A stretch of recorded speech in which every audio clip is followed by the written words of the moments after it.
2025 September ജ്യോതിഷപ്രകാരം വളരെയധികം പ്രാധാന്യമുള്ള ഒരു മാസമാണ്. സൂര്യൻ, ചൊവ്വ, ബുധൻ, ശുക്രൻ ഈ 4 ഗ്രഹങ്ങളാണ് പ്രധാനമായിട്ടും രാശി മാറ്റം നടത്തുന്നത്. അത് വ്യത്യസ്തമായിട്ടുള്ള രാശികളിൽ വളരെ വലിയ സ്വാധീനം ചെലുത്തുന്നുണ്ട്. പ്രധാനമായിട്ടും 3 രാശിക്കാർക്കാണ് ഏറ്റവും വലിയ മാറ്റം ജീവിതത്തിൽ ഉണ്ടാകാൻ പോകുന്നത്. അപ്പോൾ അതിനെക്കുറിച്ചാണ് രുദ്രധാരയിലൂടെ ഇന്ന് നമ്മൾ സംവേദിക്കുന്നത്. ആദ്യമായിട്ടാണ് ജ്യോതിഷത്തെക്കുറിച്ച് ഇതിനകത്ത് പറയപ്പെടുന്നത്. അപ്പോൾ നമുക്ക് വീഡിയോയിലേക്ക് പോകാം.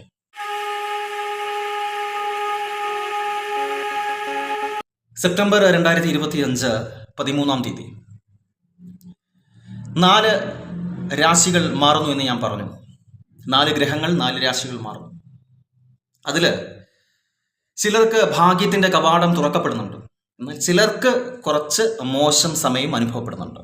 ഇത് പൊതുവായിട്ടുള്ള കാര്യങ്ങളാണ് പറയുന്നത്. ഗ്രഹനില അനുസരിച്ച് ചെറിയ വ്യത്യാസങ്ങൾ ഉണ്ടാവാൻ സാധ്യതയുണ്ട്. ചെറിയ വ്യത്യാസങ്ങൾ മാത്രമേ ഉണ്ടാവുകയുള്ളൂ. എങ്കിലും ജ്യോതിഷപ്രകാരം വളരെയധികം പ്രാധാന്യമുള്ള ഒരു മാസമാണ് സെപ്റ്റംബർ 2025 എന്ന് പറയുന്നത്. അതിൽ പ്രധാനമായിട്ടും ചിലർക്ക് ഭാഗ്യത്തിൻ്റെ കവാടം തുറക്കുന്നു എന്ന് ഞാൻ പറഞ്ഞു. ആർക്കൊക്കെയാണെന്ന് നമുക്ക് നോക്കാം.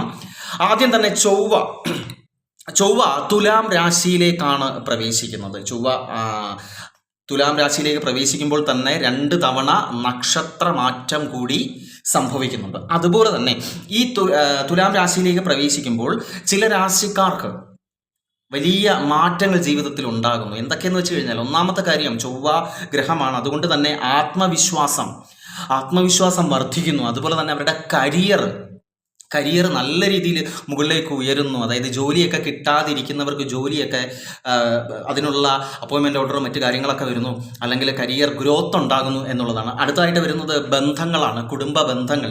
അതായത് ചില സ്വാരസ്യങ്ങളുമായിട്ടൊക്കെ ബന്ധപ്പെട്ടിട്ട് കുടുംബ ബന്ധങ്ങൾ തമ്മിൽ എന്തെങ്കിലുമൊക്കെ പ്രശ്നം, സ്വരച്ചേർച്ച ഇല്ലായ്മയൊക്കെ സംഭവിക്കുമ്പോൾ അതൊക്കെ മാറി, ആ കലുഷിതമായിട്ടുള്ള ഒരു അന്തരീക്ഷമൊക്കെ മാറി ഒരു നല്ല രീതിയിലേക്ക് ഈ ഓണം കഴിയുമ്പോഴത്തേക്ക്, അതായത് ഞാൻ പറയുന്നത് 13-ാം തീയതിയാണ്, ഓണം കഴിയുമ്പോഴത്തേക്ക് അതൊക്കെ ഒന്ന് മാറി മറിഞ്ഞ് വരുന്നുണ്ട്. അപ്പോൾ മാത്രമല്ല, ശക്തമായിട്ടുള്ള ഒരു മാറ്റം ജീവിതത്തിൽ പ്രധാനമായിട്ട് 3 രാശികൾക്കാണ് അത് ഉണ്ടാവുന്നത് കേട്ടോ. ബാക്കിയുള്ളവർക്കും സ്വാധീനം ഉണ്ടാവും, പക്ഷേ പ്രധാനമായിട്ട് 3 രാശികൾക്കാണ് അത് ഉണ്ടാവുന്നത്. അത് ഒന്ന് ചൊവ്വയുടെ രാശിമാറ്റമാണ്, തുലാമിലേക്ക് മാറുന്നു. അടുത്തത് ശുക്രനാണ്. ശുക്രൻ തൊട്ടടുത്ത ദിവസം 14-ാം തീയതി, അതായത് സെപ്റ്റംബർ 14-ാം തീയതി അത് രാശി മാറുന്നത് ചിങ്ങം രാശിയിലേക്കാണ് മാറുന്നത്. ചിങ്ങം രാശിയിലേക്ക് ഈ രാശിമാറ്റം ഉണ്ടാകുന്നു. അപ്പം ശുക്രനെ സംബന്ധിച്ചിടത്തോളം പ്രണയ സാഫല്യങ്ങൾ ഉണ്ടാകുന്നു. പ്രണയിക്കുന്നവർക്കൊക്കെ പ്രണയ സാഫല്യം ഉണ്ടാകുന്നു. അതുപോലെ തന്നെ ഭൗതികമായിട്ടുള്ള ഒരുപാട് സുഖങ്ങൾ ഉണ്ടാകുന്നു. അതുപോലെ തന്നെ ഈ ഭാര്യ ഭർത്താക്കന്മാർ തമ്മിലുള്ള ബന്ധം കൂടുതൽ ഊഷ്മളമായിട്ട് മാറുകയൊക്കെ ചെയ്യുന്നു. അതാണ് ശുക്രന്റെ രാശിമാറ്റം കൊണ്ട് സംഭവിക്കുന്നത് ചില രാശിക്കാർക്ക്. അടുത്തത് വരുന്നത് 3-ാമത്തെ ഗ്രഹമായ ബുധനാണ്. ബുധൻ എന്ന് പറയുന്നത് സെപ്റ്റംബർ 15-ാം തീയതി, തൊട്ടടുത്ത ദിവസം 15-ാം തീയതി ബുധൻ കന്നി രാശിയിലേക്കാണ് മാറുന്നത്. കന്നി രാശിയിലേക്ക് പ്രവേശിക്കുന്നുണ്ട്. നമുക്കറിയാം ബുധൻ്റെ സ്വന്തം രാശിയാണ് ഏതെന്ന് പറയുന്നത്, കന്നി രാശി എന്ന് പറയുന്നത്. അതുകൊണ്ട് തന്നെ ആശയവിനിമയം, വ്യാപാരത്തിലൊക്കെ അല്ലെങ്കിൽ വ്യാപാരമൊക്കെ ചെയ്യുന്നവർ, അതുപോലെ വിദ്യാഭ്യാസം തുടങ്ങിയ മേഖലകളിലാണ് സ്വാധീനം ചെലുത്തുന്നത്. അപ്പോൾ അതിനകത്തൊക്കെ നല്ല മാറ്റം ചിലർക്ക് ഉണ്ടാകുന്നുണ്ട്. ബുധൻ സെപ്റ്റംബർ 15-ാം തീയതി. അടുത്തത് വരുന്നത് സൂര്യനാണ്. 4-ാമത്തെ ആളെന്ന് പറയുന്നത് സൂര്യനാണ്. സെപ്റ്റംബർ 17-ാം തീയതിയാണ് ചിങ്ങം രാശിയിൽ നിന്ന് കന്നി രാശിയിലേക്ക് പ്രവേശിക്കുന്നത്. അപ്പോൾ ചിങ്ങത്തിൽ നിന്ന് കന്നിയിലേക്ക് പ്രവേശിക്കുന്നു. കന്നിയിലേക്ക് 2 പേര് പ്രവേശിക്കുന്നു. ആരൊക്കെയാണ്? ഒന്ന് ബുധൻ പ്രവേശിക്കുന്നു, പിന്നെ സൂര്യൻ പ്രവേശിക്കുന്നു. നോക്കിയേ, 2ഉം കൂടെ ചേരുമ്പോഴാണ് എന്തുണ്ടാകുന്നത്? ബുധനും ആദിത്യനും കൂടെ ചേർന്ന് ബുധാദിത്യ രാജയോഗം ഉണ്ടാകുന്നത്. ബുധാദിത്യ രാജയോഗം 3 രാശിക്കാർക്കാണ് പ്രധാനമായിട്ടും അതുണ്ടാകുന്നത് കേട്ടോ. അപ്പോൾ എന്തൊക്കെയാണ്? ആശയവിനിമയം വരുന്നുണ്ട്, ബുദ്ധിശക്തി വരുന്നുണ്ട്, ഭാഗ്യം ഉണ്ടാകുന്നുണ്ട്, അതുപോലെ തന്നെ ബന്ധുസമാഗമം ഉണ്ടാകുന്നുണ്ട്, സർവ്വ ഐശ്വര്യം ഉണ്ടാകുന്നുണ്ട്. അതെല്ലാം കൂടെ ചേർന്നതാണ് ഈ പറയുന്ന ബുധാദിത്യ രാജയോഗം എന്ന് പറയുന്നത്. നമുക്ക് എവിടെന്നെങ്കിലും കിട്ടാനുള്ള പണമൊക്കെ തിരികെ കിട്ടുന്നു, അല്ലെങ്കിൽ കടം കൊടുത്ത പൈസ തിരികെ കിട്ടുന്നു. ഒരിക്കലും പ്രതീക്ഷിക്കാത്ത ചില മാർഗങ്ങളിലൂടെ, സോഴ്സുകളിലൂടെ പൈസ നമ്മളിലേക്ക് വരുന്നു. ഇതൊക്കെയാണ് ബുധാദിത്യ രാജയോഗം എന്ന് പറയുന്നത് അല്ലേ. ഒരു പണി എടുത്തില്ലെങ്കിലും വരും. കാരണം എന്ന് വെച്ച് കഴിഞ്ഞാൽ എപ്പോഴെങ്കിലും നമ്മൾ ചെയ്തതിൻ്റെ ഒരു ഫലം ഈ ബുധാദിത്യ രാജയോഗം ഉണ്ടാകുമ്പോഴത്തേക്ക് വരും. അപ്പോൾ നമുക്ക് നോക്കാം ഏതൊക്കെ പ്രധാനപ്പെട്ട രാശിക്കാർക്കാണ് ഈ ഒരു മാറ്റം ജീവിതത്തിൽ ഉണ്ടാകുന്നത് എന്ന് നമുക്ക് നോക്കാം. ഒന്നാമത്തത് മേടം രാശിയിൽപ്പെടുന്നവർക്കാണ് കേട്ടോ. മേടം രാശിയിൽപ്പെടുന്നവർക്കാണ് പ്രധാനമായിട്ടും ഈ ഒരു മാറ്റം ഉണ്ടാകുന്നത്. ധനലാഭം ഉണ്ടാകുന്നു, ആത്മവിശ്വാസം ഉണ്ടാകുന്നു, പുതിയ ജോലി കിട്ടുന്നു, അതുപോലെ ബിസിനസ്സുമായിട്ട് ബന്ധപ്പെട്ടവർക്ക് നല്ലൊരു ഉയർച്ച ഉണ്ടാകുന്നു, വരുമാനം പല സോഴ്സിലൂടെ വരുമാനം ലഭിക്കുന്നു. പൊതുവെ ജീവിതം കുറച്ച് ഒരു ഗ്രോത്തിലേക്ക് മാറുന്നു എന്നുള്ളതാണ് മേടം രാശിക്ക് സംഭവിക്കുന്നത്. ബുധാദിത്യ രാജയോഗമാണ് അനുഭവപ്പെടുന്നവർക്ക്. 4 രാശി മാറ്റവും അവർക്ക് വളരെ ഉത്തമമായിട്ടാണ് കാണപ്പെടുന്നത്. അടുത്തതായിട്ട് വരുന്നത് മിഥുനം രാശിയാണ്. മിഥുനം രാശിയെ സംബന്ധിച്ചിടത്തോളം ഏറ്റവും മികച്ച സമയമാണ് മിഥുനം രാശിയെ സംബന്ധിച്ചിടത്തോളം ഉണ്ടാകാൻ പോകുന്നത് സെപ്റ്റംബർ 13 ശേഷം.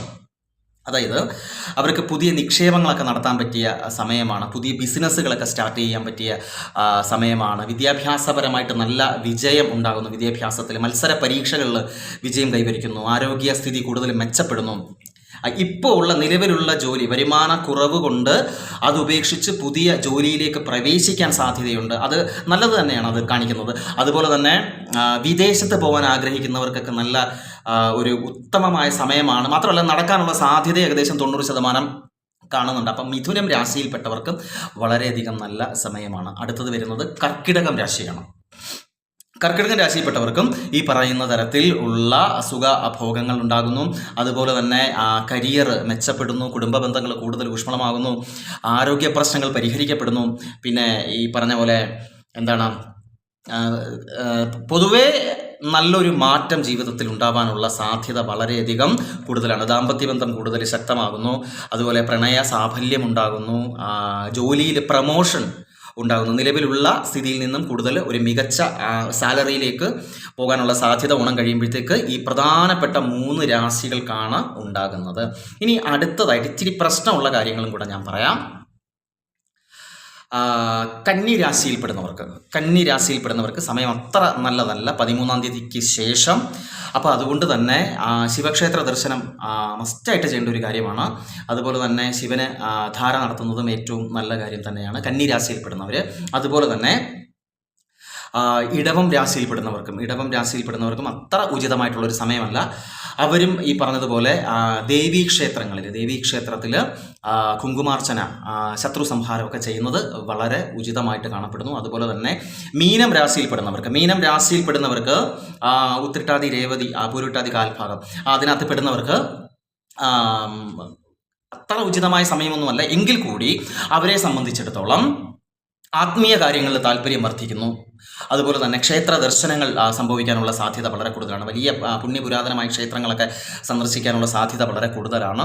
അതുപോലെ തന്നെ ആത്മവിശ്വാസമൊക്കെ വർദ്ധിക്കുന്നു. അതുപോലെ ഗണപതിക്ക്, വിഘ്നേശ്വരന് ഗണപതി ഹോമം നടത്തുക, അതുപോലെ തന്നെ ദേവിക്ക് കുങ്കുമാർച്ചന നടത്തുക. ഇത് മാത്രമേ ഉള്ളൂ ഇതിനകത്ത് ചെയ്യാനുള്ളത്. ബാക്കിയുള്ളവർക്കെല്ലാം വലിയ മാറ്റങ്ങളൊന്നും ജീവിതത്തിൽ ഉണ്ടാകുന്നില്ല, മറ്റ് ദോഷങ്ങളൊന്നും കാണുന്നില്ല. അപ്പം ഇതാണ് പ്രധാനമായിട്ടും ഈ ഒരു സെപ്റ്റംബറിലെ ഈ 3 ദിവസങ്ങളിൽ സംഭവിക്കുന്നത്. 3 ദിവസങ്ങൾ ഞാൻ പറഞ്ഞു ഏതൊക്കെയാണെന്നുള്ളത്. അപ്പോൾ ഈ 3 ദിവസങ്ങളിൽ നല്ല മാറ്റങ്ങൾ ഉണ്ടാകുന്നു. അതുപോലെ തന്നെ സൂര്യൻ, ഞാൻ പറഞ്ഞല്ലോ, സൂര്യനും ബുധനും കൂടെ എവിടേക്ക് വരുന്നു? കന്നി രാശിയിലേക്ക് ചേരുന്നു. അതാണ് ബുധാദിത്യ രാജയോഗം. അതിൻ്റെ ആ ഒരു റിസൾട്ട് പൂർണ്ണമായിട്ടും ഉണ്ടാകുന്നത് 3 രാശിക്കാണെന്ന് കൂടി ഞാൻ പറഞ്ഞു. അപ്പോൾ ഈശ്വരാധീനം വർദ്ധിപ്പിച്ചതുകൊണ്ട് നമുക്ക് കിട്ടുന്ന ആ റിസൾട്ട് എന്ന് പറയുന്നത് കുറച്ചുകൂടെ ശക്തമായിരിക്കും എന്നുകൂടി ഓർമ്മിപ്പിച്ചുകൊണ്ട് നിർത്തുന്നു. അപ്പോൾ ആദ്യമായിട്ടാണ് രുദ്രധാരയിലൂടെ ജ്യോതിഷത്തെക്കുറിച്ച് പറയാനുള്ള കാരണം ഈ മാസം ഇത്രയും മാറ്റങ്ങൾ ഉണ്ടാകുന്നു എന്നതുകൊണ്ട് മാത്രമാണ് ഞാനിത് ചെയ്യുന്നത്. അപ്പോൾ എല്ലാവർക്കും ഈശ്വരൻ്റെ അനുഗ്രഹം നല്ല രീതിയിൽ ഉണ്ടാകട്ടെ എന്ന് പ്രാർത്ഥിക്കുന്നു. നന്ദി, നമസ്കാരം.